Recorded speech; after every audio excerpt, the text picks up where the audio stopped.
오늘 성경 말씀은 사도행전 2장 37절에서 47절입니다. 성령 강림 주일은 유대교 절기인 샤부옷과 관련이 있고, 샤부옷은 우리가 아는 것처럼 7일 혹은 한 주간을 뜻하는 단어와 관련되어 있습니다. 즉 그 복수 형태입니다.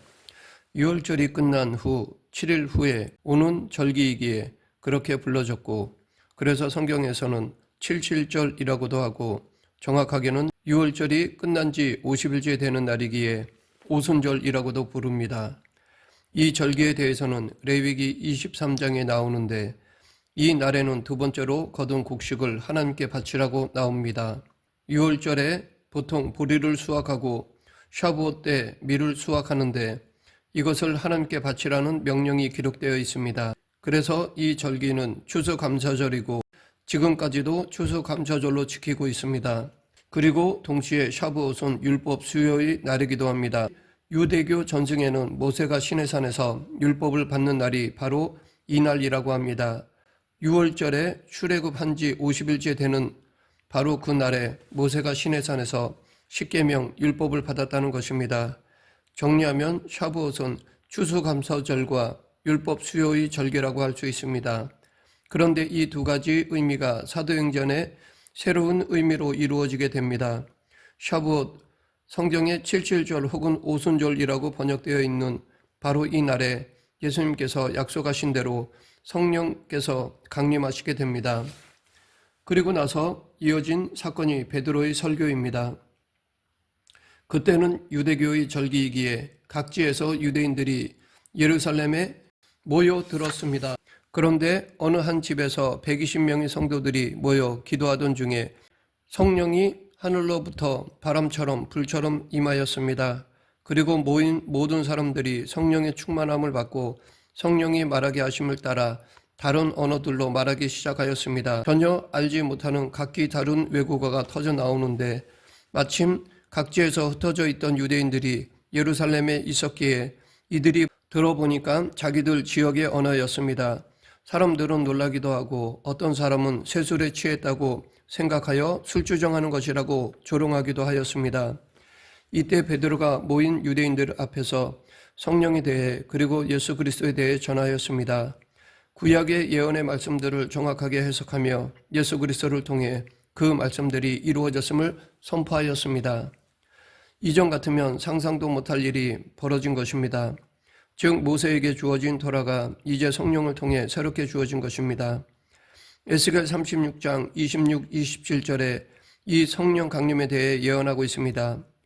또 새 영을 너희 속에 두고 새 마음을 너희에게 주되 너희 육신에서 굳은 마음을 제거하고 부드러운 마음을 줄 것이며, 또 내 영을 너희 속에 두어 너희로 내 율례를 행하게 하리니 너희가 내 규례를 지켜 행할지라.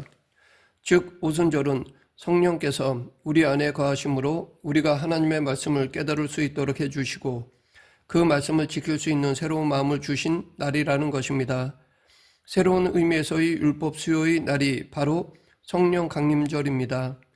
구약의 샤부옷이 돌판에 기록된 율법, 즉 하나님의 말씀이라면 신약의 샤부옷은 우리의 마음판에 새롭게 해석되고 실천되어지는 율법, 즉 하나님 말씀이라고 할 수 있습니다.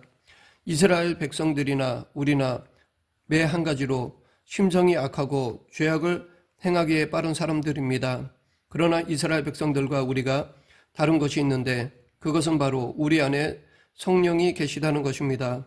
그래서 우리가 말씀을 깨달을 수 있도록 무엇이 죄인지 깨닫고 회개하게 하시고 하나님의 말씀에 순종할 수 있도록 우리를 인도해 주신다는 것입니다. 그래서 성령 충만할수록 말씀을 깨닫는 은혜가 풍성해집니다. 성령 충만할수록 더더욱 말씀을 사모하게 됩니다. 성령 충만할수록 말씀에 순종하게 됩니다. 말씀에 순종하는 것이 어렵고 힘든 것이 아니라 기쁘고 즐거운 것이 됩니다. 오늘 본문 42절에 그들이 사도의 가르침을 받았다라고 하였습니다. 즉 사도들이 성령 충만해지니까 예전에는 제대로 깨닫지 못한 예수님의 가르침과 성경 말씀을 온전히 깨달아 가르쳤고 그 가르침을 받기를 기뻐하고 사모했다는 것입니다.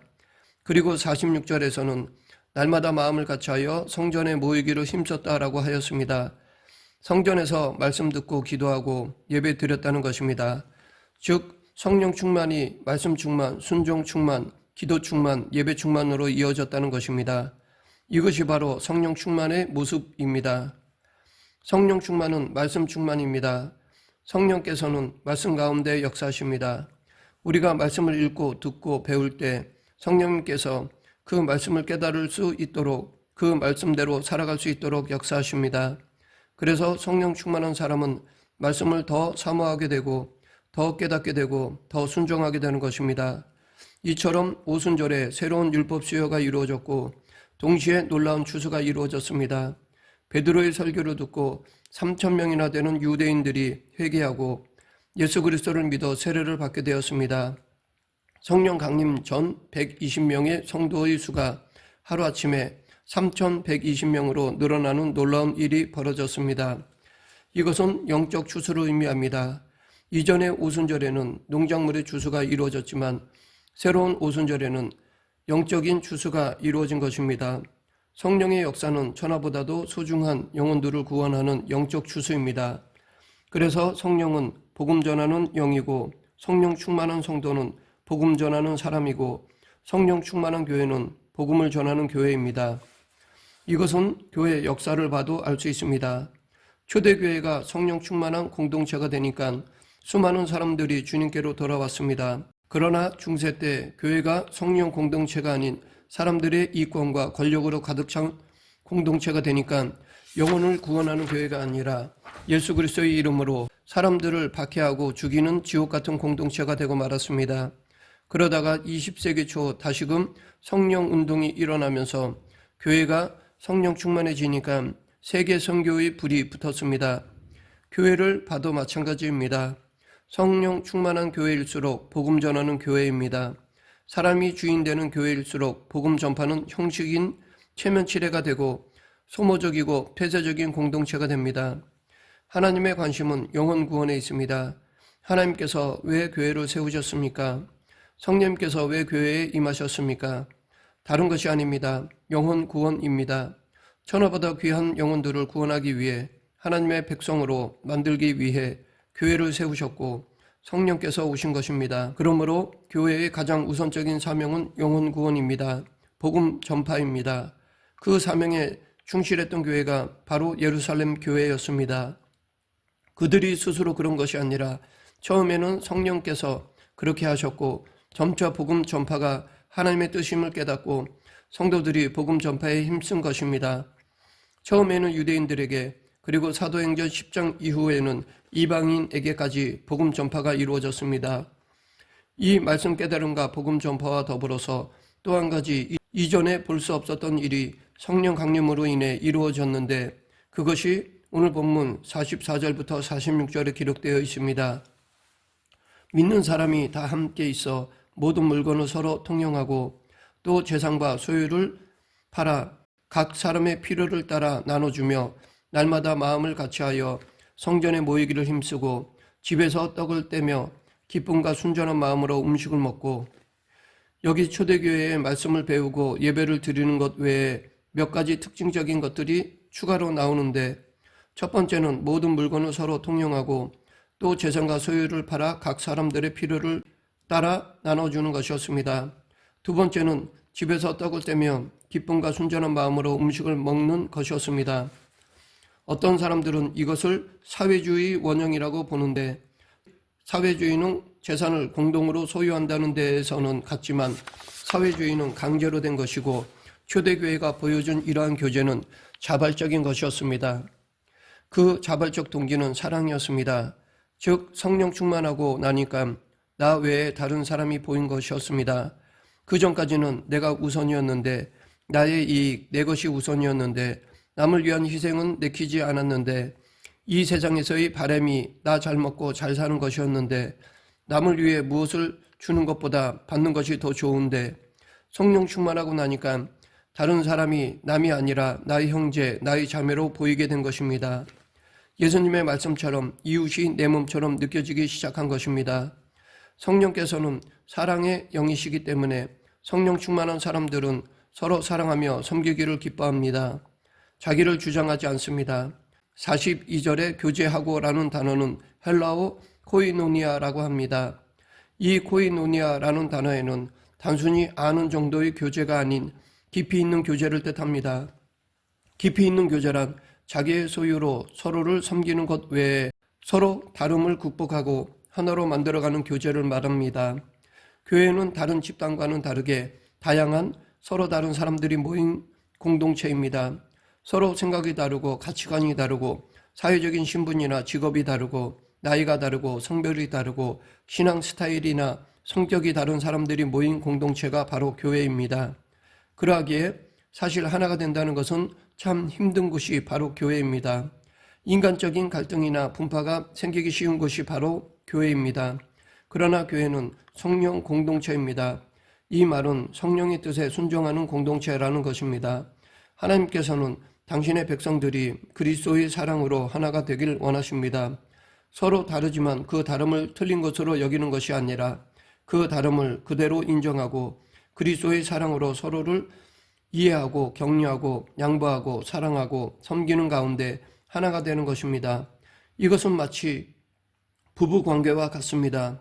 부부는 다른 환경에서 자란 남녀가 같은 공간에서 살을 맞대고 사는 것을 의미합니다. 그러하기에 사실 좋은 것 같지만 힘든 것입니다. 그래서 많은 갈등과 다툼이 일어나기도 합니다. 상처도 받고 위기가 생깁니다.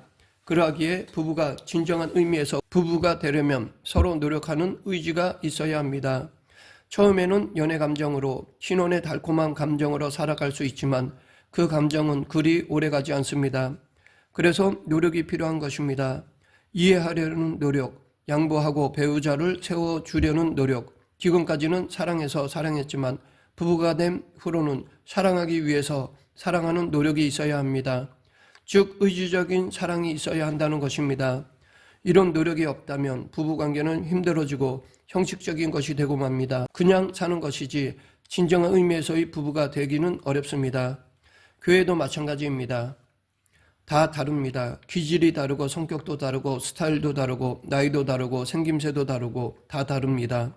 그래서 교회 안에서는 비슷한 사람들끼리 모이게 됩니다. 그것이 편할지는 모르지만 그것은 진정한 교회의 모습은 아닙니다. 이렇게 다르기 때문에 우리에게 필요한 것은 사랑입니다. 사랑해서 사랑하는 것이 안 된다면 사랑하기 위해서 사랑하는 노력이 있어야 합니다. 이것을 가능하게 해주는 것이 바로 그리스도의 사랑입니다. 나를 위해 모든 것을 내어주신 그리스도의 사랑으로 충만할 때 우리는 서로를 사랑할 수 있습니다. 또한 성령 충만할 때 우리 안에 그리스도의 사랑이 충만해지고 우리가 서로 사랑할수록 성령께서 도와주십니다. 계속해서 이 코이노니아라는 단어의 또 다른 의미는 공동의 비전과 목표를 발전시켜 나가는 것을 말합니다. 서로를 섬기며 사랑하는 교제 안에 공동의 비전과 목표가 포함되어 있습니다. 즉 예수님께서 주신 비전과 목표가 있는데 그것이 몇몇 사람들만의 비전과 목표가 아니라 성도 전체가 같이 공유하고 같이 꿈꾸고 힘을 모아 같이 그 비전과 목표를 이루어 가는 것이 진정한 의미에서의 코이노니아라는 것입니다. 이 세 가지가 바로 오순절 성령 강림 후에 초대교회에 일어난 일이었습니다. 그리고 이것이 진정 교회의 모습이고 오늘날까지도 교회의 모델이 되고 있습니다. 즉 성령님께서는 진리의 영이시기에 성령 충만한 성도, 성령 충만한 교회는 말씀을 배우기에 힘쓰고 살아있는 예배가 있습니다. 또한 성령님은 복음 전파의 영이시기에 성령 충만한 성도, 성령 충만한 교회는 영혼 구원에 힘을 씁니다. 그리고 성령님은 사랑의 영이시기에 성령 충만한 성도, 성령 충만한 교회는 진정한 코이노니아, 교제가 이루어집니다. 이렇게 성령 충만해서 세워지고 만들어진 교회가 바로 초대교회입니다. 이러한 모습이 교회 밖의 사람들이 보기에는 너무나도 이상하게 보였는데 그 이상함이 거부감이 들고 역겨운 것이 아니라 오히려 아름다웠고 감동적이었고 부러울 정도여서 자기 자신도 그 공동체의 멤버가 되고 싶다는 생각이 들 정도였습니다. 그래서 오늘 본문 이후로 수많은 사람들이 예루살렘 교회의 성도가 되었습니다. 그들 중에는 제사장도 있었고 바리새인들도 있었습니다. 그들은 예루살렘 교회의 모습에서 천국을 본 것입니다. 초대교회 성도들이 함께 하나님을 예배하고 서로를 사랑하며 섬기는 모습을 보면서 천국이 하나님의 나라가 바로 이런 모습이겠구나 싶은 감동을 받은 것입니다. 날마다 모이기를 힘쓰며 예배하고 찬송하고 기도하고 말씀을 배우고 순종하는 데 힘쓰고 자기의 것을 주장하지 않고 자원하는 마음으로 서로에게 필요한 것을 나누고 정말 친형제자매처럼 서로를 이해하고 섬기고 사랑하고 더불어 같은 비전과 목표를 가지고 한 몸처럼 나아가는 그 모습이 마치 천국과도 같아 보였던 것입니다. 이런 의미에서 초대교회 성도들은 천국을 살았던 사람들이라 할 수 있습니다. 이 말은 우리 역시 천국을 살 수 있다는 것입니다. 우리도 성령 충만하면 하나님께 온전히 예배를 드리고 세상은 천국으로 변합니다.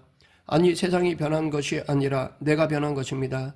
내가 변하면 우리가 변하고 우리가 변하면 교회가 변합니다. 그러면 47절처럼 온 백성에게 칭송을 받으니 주께서 구원받는 사람들을 날마다 더하게 하시니라, 이 말씀이 될 것입니다. 이것이 바로 성령 충만한 교회가 맛볼 수 있는 은혜입니다. 말씀을 맺겠습니다. 우리도 성령 충만하여 성령의 권능으로 살아간다면 초대교회 성도들처럼 이 땅에서 하나님 나라를 확장할 수 있습니다. 이 땅에서 천국 백성으로 살아갈 수 있습니다. 그리고 세상 사람들에게 그 영향력을 끼칠 수 있습니다. 우리 모두 성령 충만한 그리스도인, 성령 충만한 교회가 되길 간절히 축원합니다. 기도하겠습니다. 사랑과 은혜가 풍성하신 하나님 아버지, 세상이 변하길 바라기보다는 성도 한 사람 한 사람이 성령 충만함으로 하나님의 사람으로 변하여 교회가 변하고 세상을 변화시키는 은혜를 허락하여 주시옵소서. 예수님 이름으로 기도드립니다. 아멘.